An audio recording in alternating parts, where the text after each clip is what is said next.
Hello children. Today's video is in continuation with what we had done last time. Last time we had discussed about atomic size. Today we are going to talk about a new term which is called ionization potential. Now before I actually give you the definition of ionization potential, I will pick up an example from daily life. Now it is something like I think everybody knows that an atom has to lose or gain an electron to acquire stability. Now losing or gaining of electron by an atom is something like buying or selling of something. When you have to buy something, you have to part with some money. Only if you have the required amount of money, you will be able to buy that thing. Similarly, when you have to sell something, you have to accept some money. Now similarly, when an atom atom with a nucleus in between and electrons over here, if it needs to lose this electron, it needs to accept energy. And likewise, if an atom has suppose say 6 or 7 electrons in the outermost shell, it has to accept an electron from outside, then an atom has to lose some energy. Alright, now gaining of energy or losing of energy is to be done by the atom while it has to either lose an electron or accept an electron. Now it depends upon two things. One is this nucleus. Nucleus has the positively charged particles which are known as neutrons, and the electrons which are present in the outermost shell are least bound by this neutron, by this nucleus. Nucleus, because the positively charged particles are there, are holding the electrons very tightly. If the distance between the nucleus and the outermost shell is bigger, then the hold of the nucleus over the outermost shell will be relatively very weak, and a small amount of energy will be taken and this energy will be lost, the electron will be lost. Okay, I'll take another example. Suppose this is your teacher. Okay, the teacher is walking with one child on one side and one child on one side. Now the teacher's hold over this child and this child is very strong. Okay, so if a kidnapper wants to take away this child, then a lot of temptation will need to be given because this child is tightly held by the teacher. But in place of this, if she has 5 children on this side and 5 children on this side, and then the kidnapper wants to take away this child, it is relatively easy because the hold of the teacher over the last child is very weak. Now this kidnapper will offer one toffee and the child will walk away with him. Alright. Similarly, this nucleus is like a teacher. It has positively charged particles. It is holding all the electrons tightly to itself.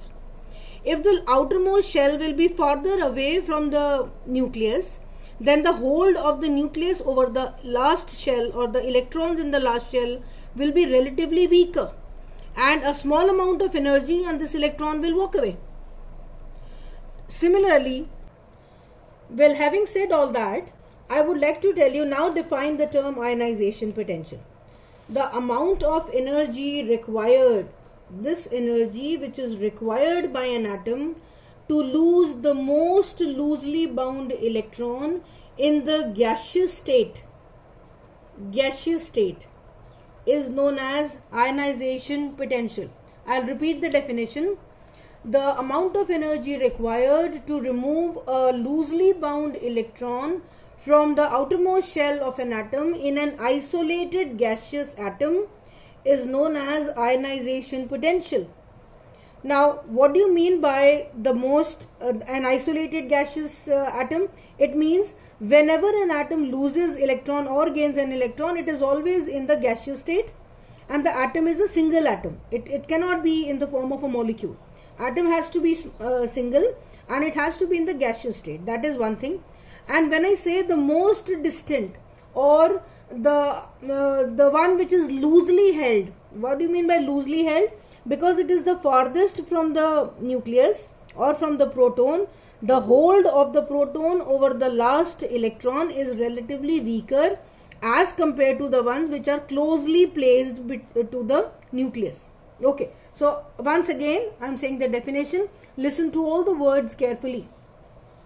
I am saying it is the amount of energy which is required. Required by whom?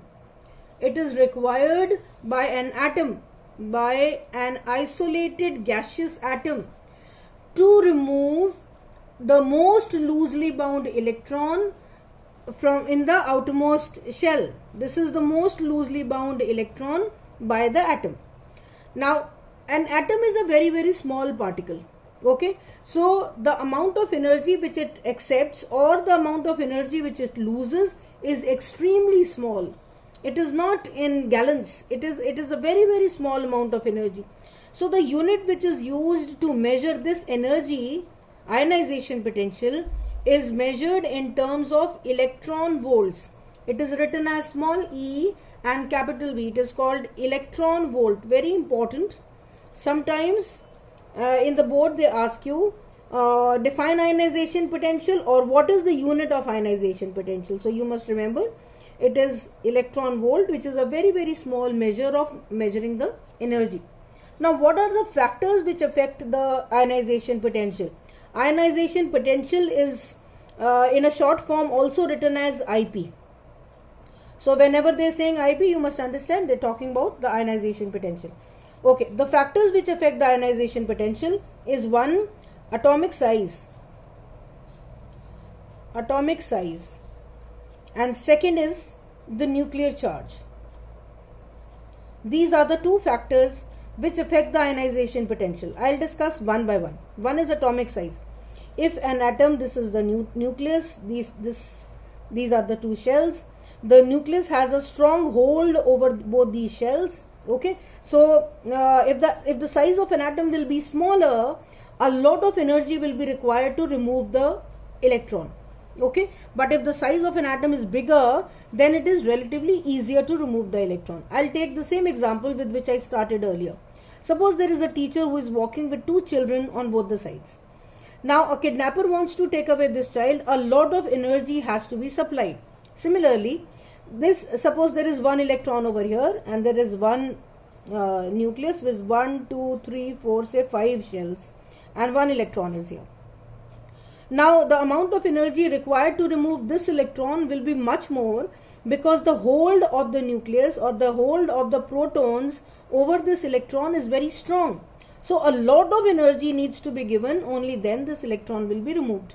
As compared to here also one electron is to be removed, but because this is farther away from the nucleus, the nucleus has a poor hold over this electron, so a small amount of energy and the electron walks away.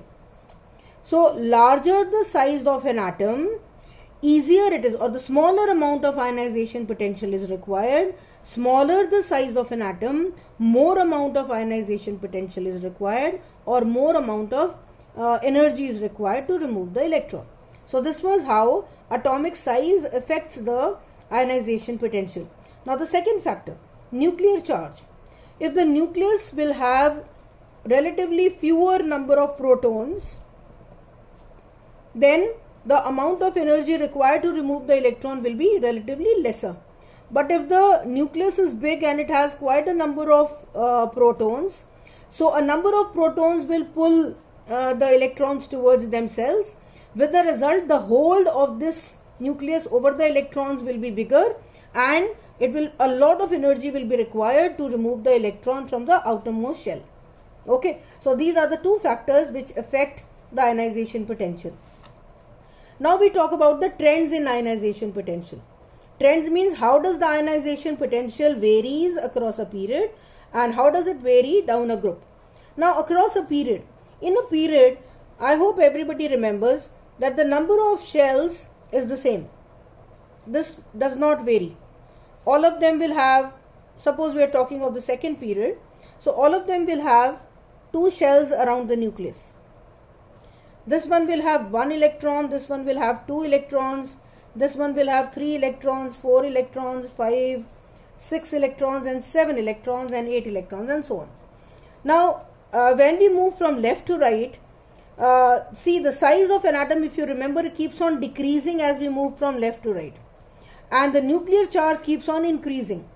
But here, because the number of electrons in the outermost shell is also varying, can you note that? The number of electrons is varying. Now think of the amount of energy which is required to remove this electron from the valence shell. And think of the amount of energy which is required to remove 7 electrons from the valence shell, especially when the size of an atom is relatively smaller. I hope you understand that as you move from left to right, the ionization potential keeps on increasing. That means more amount of energy is required to remove 2 electrons, still more is required for 3, still more is required for 6 electrons, and similarly a lot of energy is required to remove 7 electrons. 2 reasons. Why? Because the size of an atom is smaller and the nuclear charge is also more. Because the nuclear charge is more, the pull will be stronger, lot of energy will be required to remove the electron from the valence shell. This was across a period. So the ionization potential increases as we move from left to right in a period. Now down a group. In a group, I hope you remember, the number of shells keeps on increasing, but the number of electrons in the valence shell remains the same. 1, 2, 3, 4, 5. 1, 2, 3, 4, 5, 6.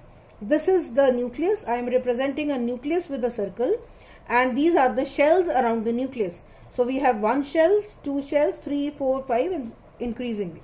Suppose all of them have 1 electron in the valence shell. All of them have to lose 1 electron to acquire stability. Alright. Now think of the amount of energy required for the removal of 1 electron in this case, case number 1. Now here, because this electron is very close to the nucleus is holding it very strongly, so it is very difficult to remove the difficult means a lot of energy is required if this electron is to be removed. Okay, now talking of this one is relatively a little bigger. This one also has to lose 1 electron only, but the distance of this electron from the nucleus which is holding it is relatively bigger. With the result, this electron requires a lot of energy, a small amount of energy for its removal. Okay, now coming to the last one, because this size of the atom is very big, the electron is very far away from the nucleus has very poor hold over this, a small amount of energy and the electron walks away. So that means when you are moving from top to bottom in a group, the ionization potential keeps on decreasing. Why does it decrease? Because the atomic size is increasing and the nuclear charge is also increasing, but the size of an atomic size really overpowers the effect of nuclear charge. Now similar to this is another property which is known as metallic character. Metallic character. Children, have you ever wondered that when we write the reactivity series of metals, okay, why is it that we place some metals on the top and some metals at the bottom? Can you tell me why? All of them are metals. Why is potassium placed on the top and why is silver placed at the bottom? Why is calcium, magnesium placed on the top and why is copper placed at the bottom? What is the reason? Is it the number of electrons they have to lose? What makes potassium more metallic as compared to silver or as compared to copper? Why are the metals at the bottom less metallic and why are the metals on the top are more metallic? Have you ever thought about it? Anyway, this character, the metallic nature of element, also depends upon the ionization potential. See, all of them are metals. All of them have to lose electrons to become stable. The number of electrons doesn't vary. This one has to lose 1 electron. 1 electron. Calcium has to lose 2 electrons. Magnesium 2 electrons. Even copper has to lose 2 electrons. Lead has to lose 2 electrons. So the number of electrons doesn't matter. What is important is that these metals which are on the top can lose the electrons very easily, very quickly with a small amount of energy, and the metals at the bottom also lose electrons, but they require more energy for the loss of the electrons. And that is what some metal makes some metals more metallic while others are metallic but they are less metallic. So how does metallic nature or how does the metallic character depend upon the ionization potential? Now, if the ionization potential is low, that means we have to provide a small amount of energy and an atom loses the electron, then the element is more metallic. It is more metallic. If the IP is high, that means a lot of energy is required for an element to lose an electron, then that makes the element less metallic. Okay, so the metallic nature of an element depends again upon the placement in the periodic table. If the element is placed towards the left of the periodic table, it is likely to be most metallic. And similarly, if it is placed at the bottom of the periodic table, then it is supposed to be more metallic. So where will you find the most metallic elements? Towards the left side of the periodic table, towards the bottom of the periodic table. Okay, so if this is the periodic table, this is where the most metallic element is likely to be, towards the left and towards the bottom. Alright, now we will talk about the metallic character. Now what factors does it depend upon? It again depends upon atomic size, and it depends upon the nuclear charge. It also depends upon the ionization potential.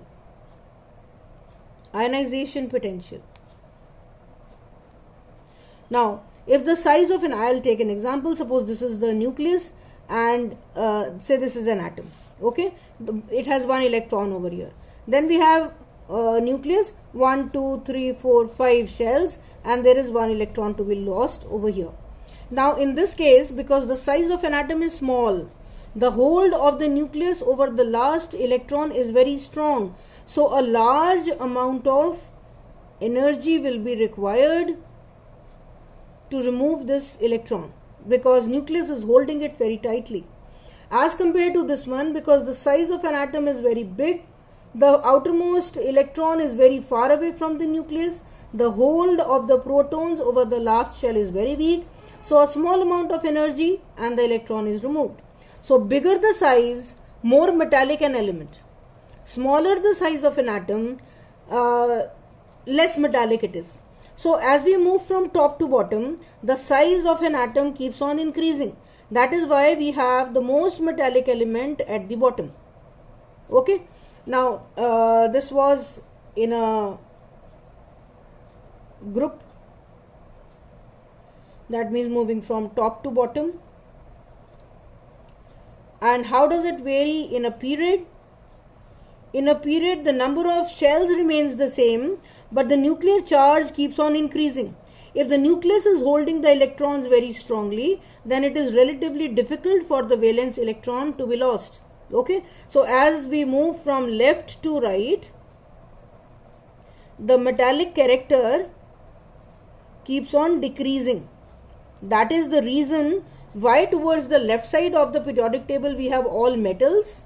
We have all metals on this side, and towards the end we have non-metals. These are the elements which will not lose their electrons, or which will require a lot of energy to lose the electron. And as I told you earlier, an atom is a very, very small particle. It cannot afford to lose too much of energy, nor can it accept too much of energy. So we have the most metallic towards the left hand side, and least metallic towards the right hand side, most metallic towards the bottom of the periodic table, and less metallic towards the top of the periodic table. That should be all. Please revise all this, read it from the book, and wherever you don't follow, please, we will talk about it in the interactive session. God bless you, children. Next time we'll study the next character. Bye-bye.